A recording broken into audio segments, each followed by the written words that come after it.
I just want to give you a quick overview of using Windows 10.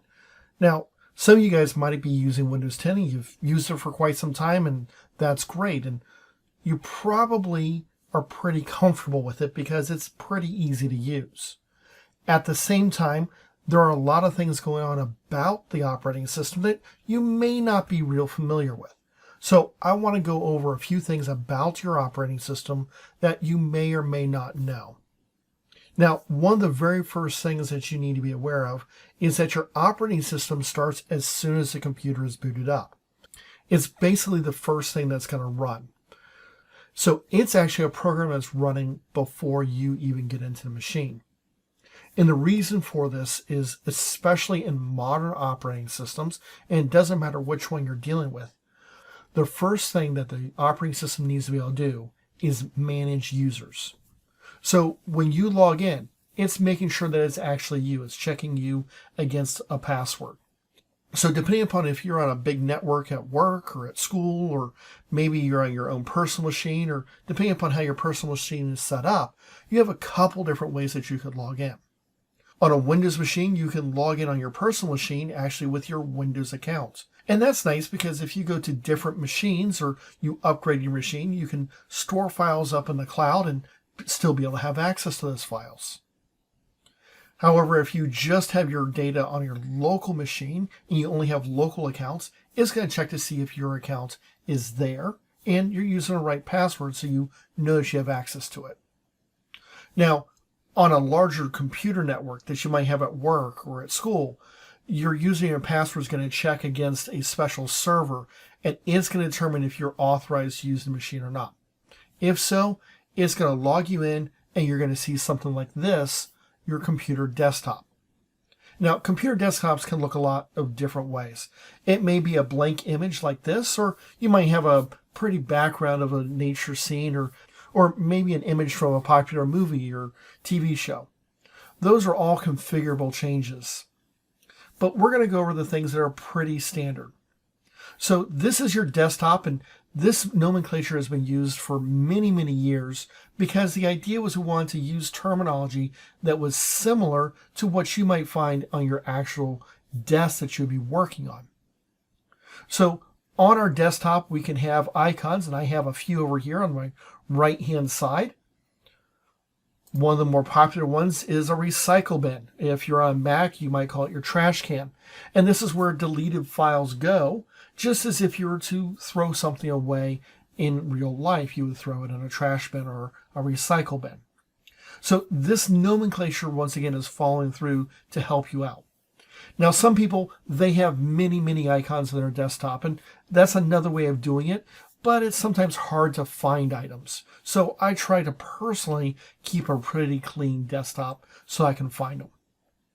Let's look at a couple other pieces that you're going to find. On the bottom left-hand side is going to be your Start menu. And your Start menu is going to have things, for example, your Start menu is going to have things like your applications that you can go find, ways to create documents, maybe games, and a variety of other things.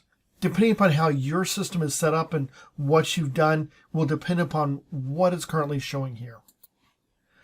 On the far left-hand side, you'll notice a few other things, such as the ability to quickly get to your documents or pictures, settings, and of course the power button to reboot or to even turn off your machine if necessary. The Start menu used to actually say Start, but now it's just the Windows icon, and it takes up less space so that we have more room to use on this bottom section. This bottom section of your window is called a taskbar. And the Start menu is going to be on the far left-hand side. Next to it is going to be a built-in search. And if you go and type into search, it will initially try to find things on your computers, but it will even go out to the internet to find items for you. If I continue down here, I have a list of applications. Now, some are applications that are running. For example, anything that you see with an underline. And if I put my mouse cursor over it, I see a small window, so I can kind of get a better clue as to what that application is. Older versions of Windows would actually put the name of the application, but that would sometimes get confusing as our icons would get smaller and smaller. Now we simply use the icons. Sometimes we have multiple windows open, as you can see here. And if I hover over them, this allows me to select which window I want to choose to go view. If I don't see a line underneath my icon, that means the application is not running. It's known as being pinned to the taskbar. This way, it's very quick and easy for me to access this application. I don't have to go searching through it through my Start menu. And it's going to be used for my most commonly accessed things. I can right-click over it and unpin it if I would like to.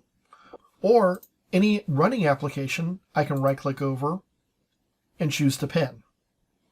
On the far right-hand side of my taskbar, I have the Action Center. And the Action Center has a lot of different smaller components. This used to be known as a sys-tray, so you might find some people still refer to it as such.